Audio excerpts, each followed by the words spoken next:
Hey everybody, Sneaky Narcotic, back at it again with another YouTube video, and today we're going to go over some more Theros Beyond Death in-depth spoilers. Before we get into the actual video, guys, let me please ask y'all to like, share, and subscribe. It would mean so much to me, and I would greatly appreciate it. But without further ado, let's get into our first spoiler of the day, starting with Grasping Giant. So Grasping Giant is 5 generic, 1 white mana, creature giant, rare. It has Vigilance. Whenever Grasping Giant becomes blocked by a creature, exile that creature until Grasping Giant leaves the battlefield. I'm going to try to read this. This isn't the best rendering of this card, and I apologize. Marinthus thought death was seconds away when the giant's fist closed around him. 2 days later, he was praying for death's release. It is a 5/7 giant. So, a couple of the cards I'm going to go over today, I want to say before, I don't think it's this one, I think it's the next card, is going to be in the colored packs, the focus packs. I don't know how best to describe them. You'll see them at Walmart from time to time. When they had the guilds, it was the guild packs that specifically focused on that guild color and had a card from that guild. They're going to be doing exclusive, from what I understand, they're going to be doing exclusive monocolored cards. And I think the next one's the one. I'll go over that a little more with the next one. But this one, I had a couple thoughts on it. So, first, it reminded me a little bit of Deputy of Detention with the whole exiling something until it leaves the battlefield. Which I thought, if it's anything like a Deputy of Detention, it's going to be really good. The second thing that I thought about was Realmcloak Giant. That whole destroy all non-giant creatures. So not only are you, not only are you getting rid of creatures that are blocking your Grasping Giant, you're also destroying all non-giant creatures. So this could be really good. I think that giants might become competitive. Hopefully, I'm really hoping on it, especially because there's some adventure tribal inside of giants. Here's another example, Beanstalk Giant, being able to ramp yourself, and then also Beanstalk's Giant's power and toughness are equal to the number of lands you control. So that's another good card that would go great with this Grasping Giant tribal idea. Bone Crusher Giant. This is the card you kind of need early in the game because you can use it on turn 2, then you can use Fertile Footsteps, or just go ahead and get your Bone Crusher Giant out there as a decent sized blocker on turn 3. So that's really my thoughts on those. That Giant Tribal might become a big thing soon. I'm really hoping it. It's one of the tribals I've always wanted to be competitive, and I know that it's hard to make it by its nature because giants are stompy, and they don't necessarily have the support until Beanstalk Giant. So anyways, let's get into the next card. This is the one I believe that is going to be in the mono packs at Walmart, and that's Victory's Envoy. So it is 3 generic, 2 white, creature, human, cleric, and it is a rare. At the beginning of your upkeep, put a +1/+1 counter on each other creature you control. Her Pecan is the Clash of Spears. Her prayer, a battle cry. A peon. I don't know what that word is. I'm so sorry, guys. I really thought that when I was pulling these cards up they'd render better, but I guess not.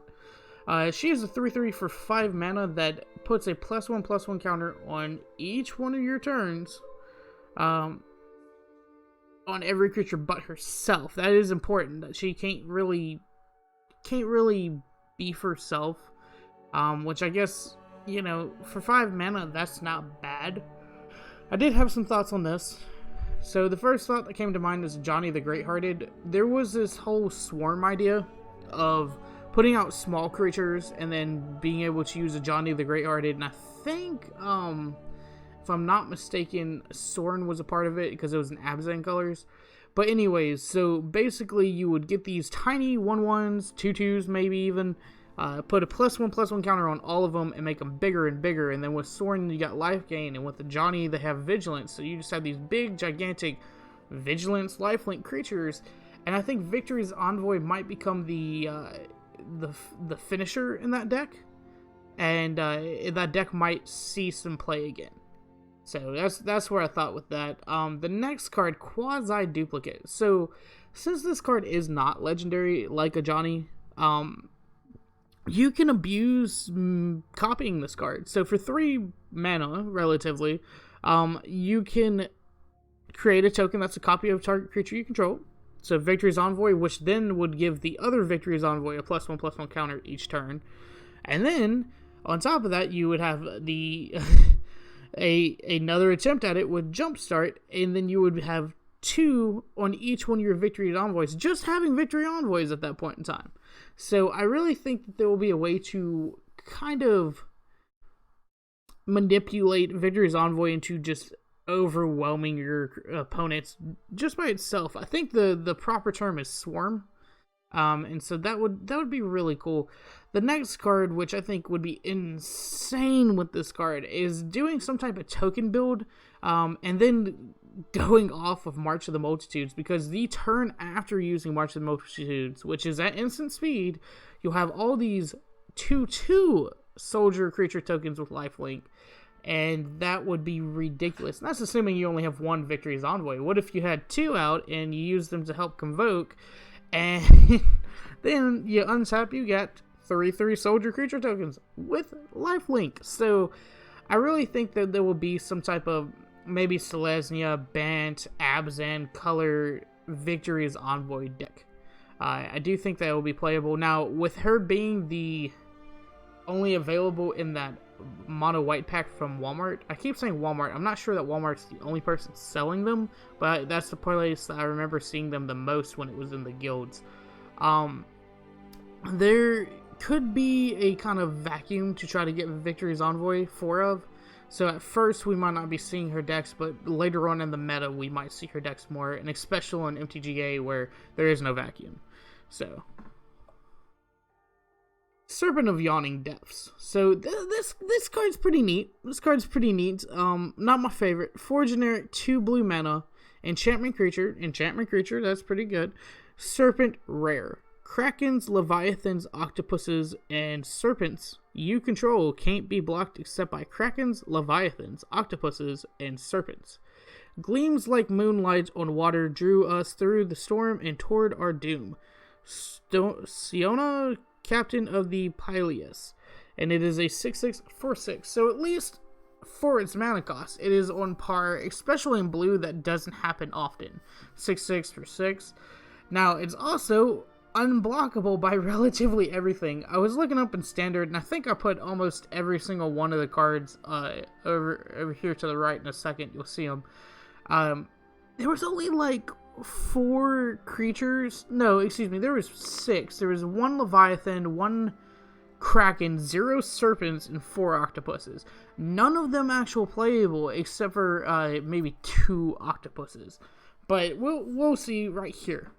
The first octopus that showed up was Shark to Crab, and this is honestly the most playable to me, because Shark to Crab itself can kind of support this unblockable situation, but then he also gets unblockable again, and actually with Serpent of Yawning Depths. Whereas before he was tapping target creature and opponent controls, that creature doesn't untap during its controller's next untap step. So I really think Shark to Crab might see some play if there is this weird, janky Serpent of Yawning Depths deck. It's 6 mana, which towards the end of the video, I will show y'all a couple cards and ideas to get around mana cost on these bigger creatures. But I don't know if this will actually see play. This also is not the blue for the monocolor packs from Walmart. Mesmerizing Benthid. So Mesmerizing Benthid enters the battlefield, create 2/0/2 blue illusions. That part doesn't matter as much, except for you'll have blockers after it comes down, and that way you can start swinging in 4 damage, which is, it's a clock. It's a clock. So I think Mesmerizing Benthic would be good. It supports the whenever this creature blocks a creature, that creature doesn't untap during its controller's next untap step. So leaving your opponent open more, it supports that ideal, like with Shark to Crab. So you can go turn 4 into 4 Shark to Crab, Mesmerizing Benthic, and then he'd turn after Serpent of Yawning Death and just start swinging in unblockably. So I don't know though. I'm still confused if this will be a deck. The only other good one, and I say good with a grain of salt here, Octoprophet. 3 generic, 1 blue, creature octopus. It's a common. And when Octoprophet enters the battlefield, scry 2. So that it's not as good as Shark to Crab. It's no Shark to Crab, that's for sure. But these were the only really viable cards I saw out of the options. Maybe with Theros we'll get some type of Serpent, Kraken, Leviathan, or Octopus that's worth a darn, other than just Shark to Grab and maybe Mesmerizing Benthic, maybe. The next card is going to be the mono set card, I think, and that will be Sphinx Mindbreaker. So 5 generic, 2 blue mana creature Sphinx, and it is a rare. It has flying. When Sphinx Mindbreaker enters the battlefield, each opponent puts their top 10 cards of their library into their graveyard. Riddles draw you in, paradoxes hold you fast, and answers shatter your perception. So it's a 6/6 for 7. It has flying. That's really good. The body is good on this. The next part is a little questionable. I do appreciate, because I am a commander player, that it does say each opponent. Every single time it says each opponent instead of target opponent. I love seeing that. Top 10 cards. In commander, that's a 10th of your deck. A 10th. And granted, if you draw 7 cards, that's almost another 10th. And so that puts you about 80 cards in. So this could be really good for a type of mill commander. We've been waiting for mill to come really far into commander. I know I'm probably going to get skewered in the comments saying, oh, well, there's this deck or that deck, and it's really good at milling. What are you talking about? But in my personal playgroup, we've been trying to find mill decks for commander, me and one of the people in that group, and we have not really seen any. So this might support that. Although we still need a commander. But anyways, going onwards. We already learned from Theros that there's going to be this kind of underlying mill plan with Ashiok, Nightmare Muse, and a couple other cards. And already there kind of is support for it in Standard at the moment. So hopefully we'll see Sphinx Mindbreaker maybe making it at least an arena. Like I said, I think with it being a monocolor... the mono, what did I call it earlier? Let's just go back to Walmart, mono, oh man, special. The mono special for that particular pack. Totally blanking on what I said earlier. That it will be hard to come by, at least at first. Except for on Arena, where everything is getting settled in the meta. So, we shall see, we shall see. Charming Prince. So, Charming Prince brings us to the main point of how I think Sphinx Mindbreaker might be broken. So, Charming Prince with the third ability says, exile another creature you control, a creature you own, return it to the battlefield under your control at the beginning of the next end step.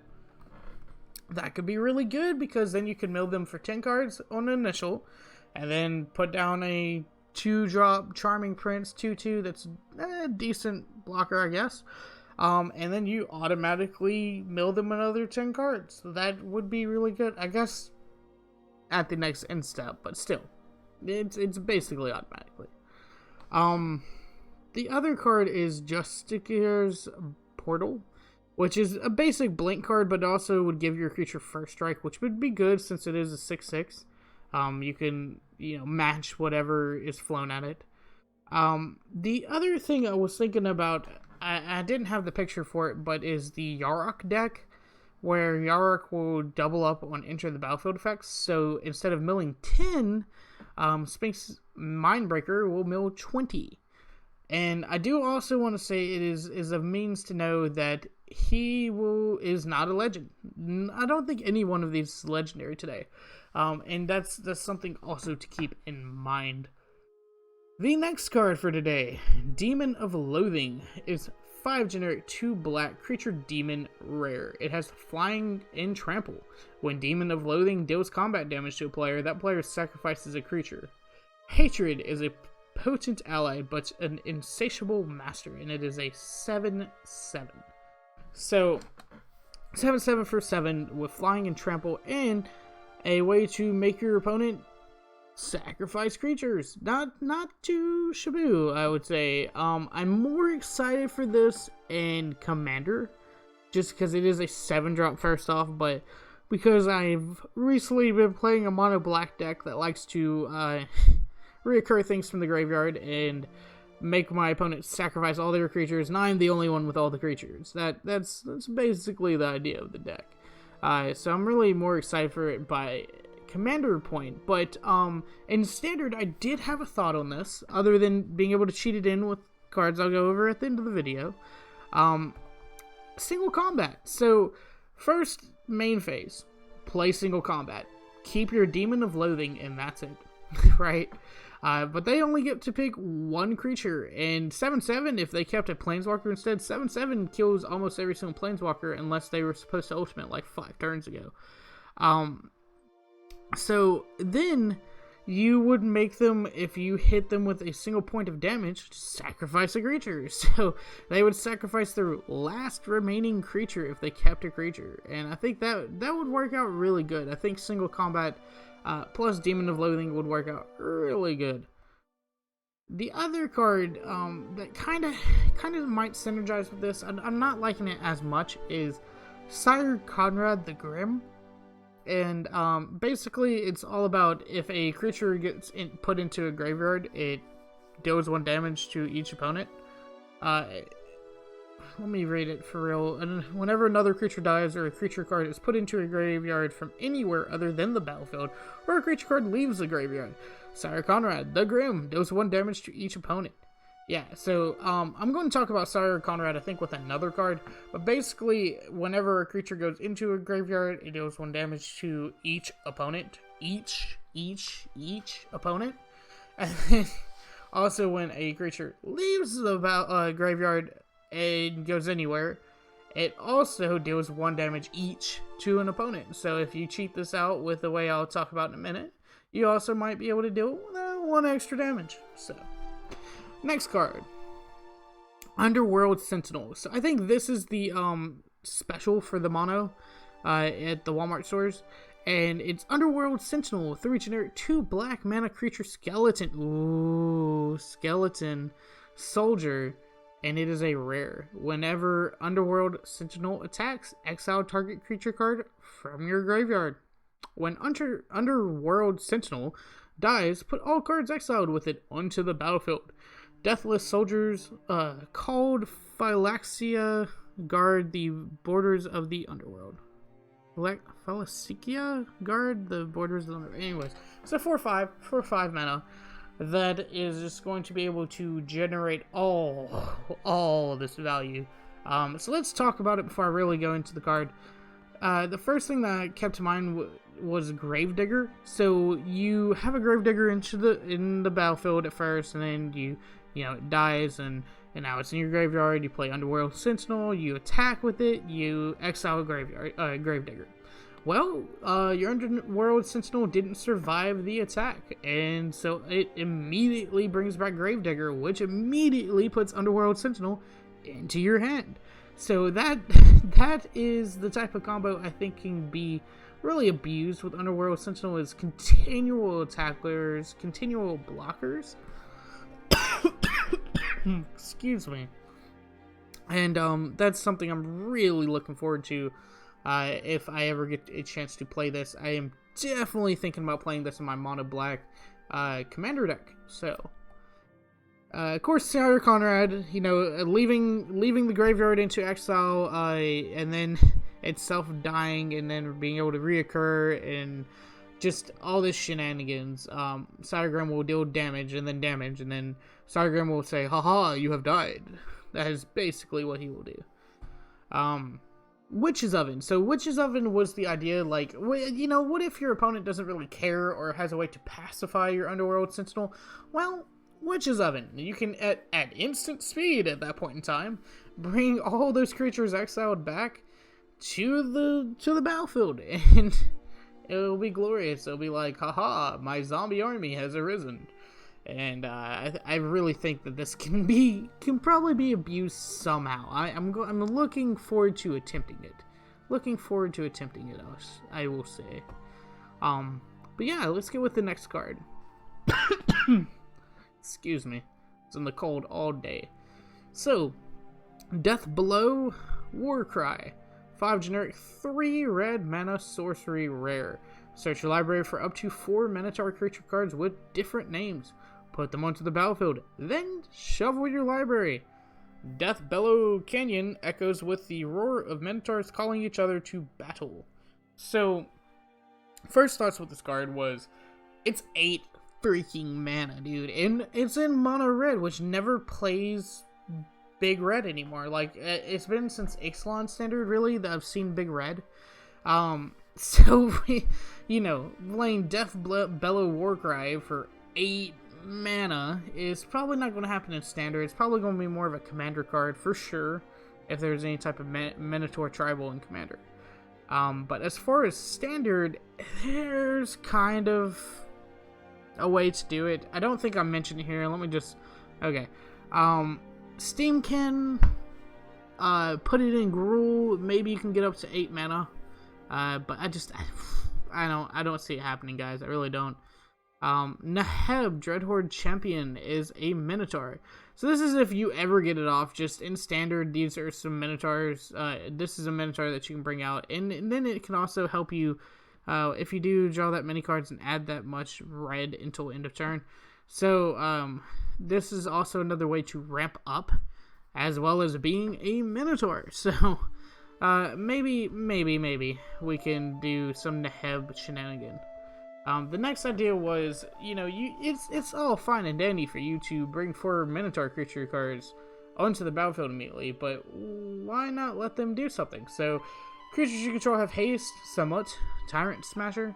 Yeah, this would be a great card to have. So, I really think that Somewhat would be good in this deck, because then you could instantly basically cast him and then attack with him, and hopefully that would deal enough damage. I don't really know though, but hopefully.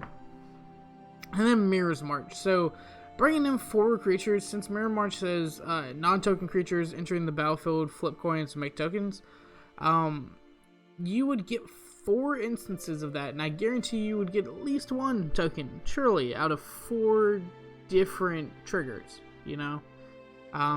So yeah, I think Mirror March might be worth it in this really weird, janky deck. Terror of Mount Velus. It is a 5 generic 2 red creature dragon rare. It has flying and double strike, which is good, don't get me wrong, but has some issues. When Terror of Mount Velus enters the battlefield, creatures you control gain double strike until end of turn.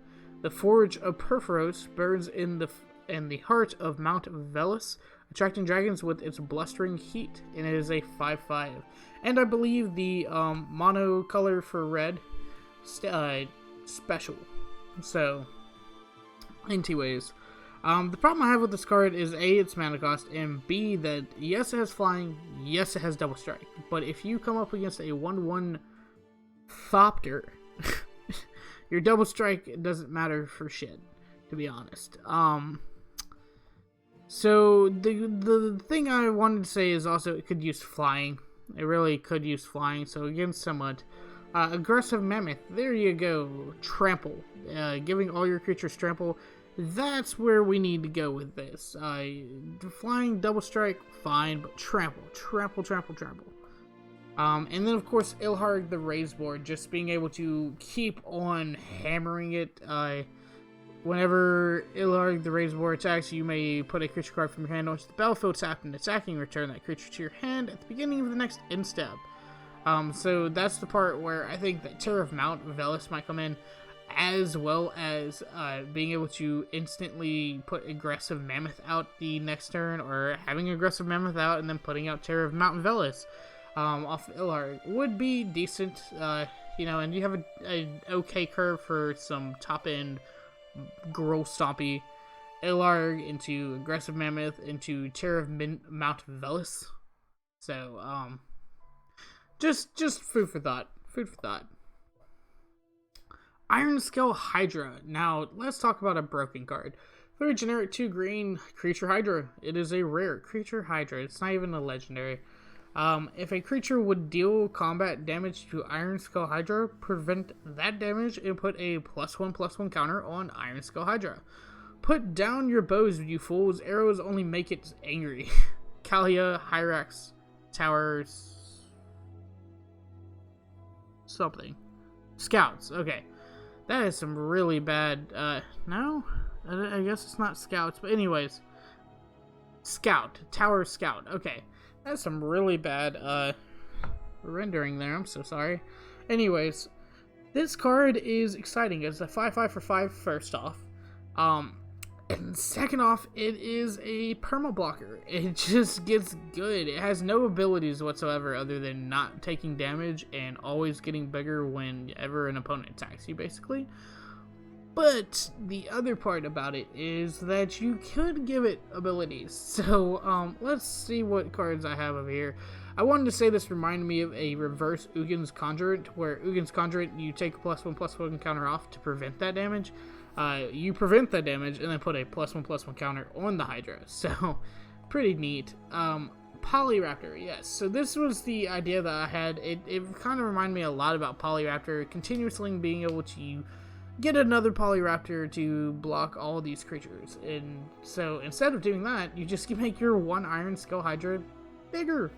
Why not? So, the thing that I really wanted to mention though was Mace of the Valiant, and it's basically an equipment that gives your creature vigilance. That would be nice. That way you can also attempt to do it basically twice per rotation, once when attacking, once when defending, making it bigger and then bigger. The other thing that I didn't mention here is possibly giving it trample, just because it will get so big off of preventing damage. I think it definitely would be more viable, and I'm actually excited since it is 5 mana. I think that you'll see it in standard in some Monogreen Stompy, Girl Stompy, Naya Stompy. Just stomp, stomp, stomp, stomp, stomp, stomp. Next card, Treeshaker Chimera. Love the art for this Chimera. It is a deer, lion, wolf. That's hilarious. So it is a 5 generic 2 green creature Chimera rare. All creatures able to block Treeshaker Chimera do so. They do so. All of them. Every single freaking one of them. You got 20,000 creatures. They all block Treeshaker Chimera. When Treeshaker Chimera dies, you draw 3 cards. That's insane. The Wisdom of the Past is written on the Bones of Ancients, and it is a 8/5 for 7 mana that can draw you 7 cards and is blocked by every single freaking creature. First idea. Give it first strike. Please, dear God, give it first strike. I think that if you gave this card first strike, it would just give you more opportunity to kill all of their creatures. Not dying to a Death Strike, a 1/1 Death Toucher, which is pretty prominent right now with, oh god, I forgot that vampire that has 1/1 lifelink and Death Touch. But anyways, the other part, obviously, give it Vigilance. You want it to be able to not only attack, but also be able to defend. And the last thing is, why not give it Kaya's Ghost Form for 1 black mana, and basically just bring it back after drawing 3 freaking cards? That would be hilarious. If I do say so myself. Excuse me. But anyways, guys, let us get into the cards that I think you can use to cheat these out. Before I do, though, yeah, I think this is the mono green special card. So the first card is Blood for Bones. 3 generic and a black as an additional cost to cast a spell, sacrifice a creature. But you can return a creature card from your graveyard to the battlefield. Boom, there, done. Then return another creature card from your graveyard to your hand. Maybe the creature you just sacrificed that might have been just a 1/1 Death Toucher that for 1 mana. Or it could have been a token, but then you couldn't return it. The next card, Bond of Revival. Very similar to Blood for Bones. 4 generic, 1 black, sorcery, and return target creature card from your graveyard to the battlefield. It gains haste until your next turn, which would be pretty good for those cards that got a special thing from attacking, specifically that black demon. Excuse me.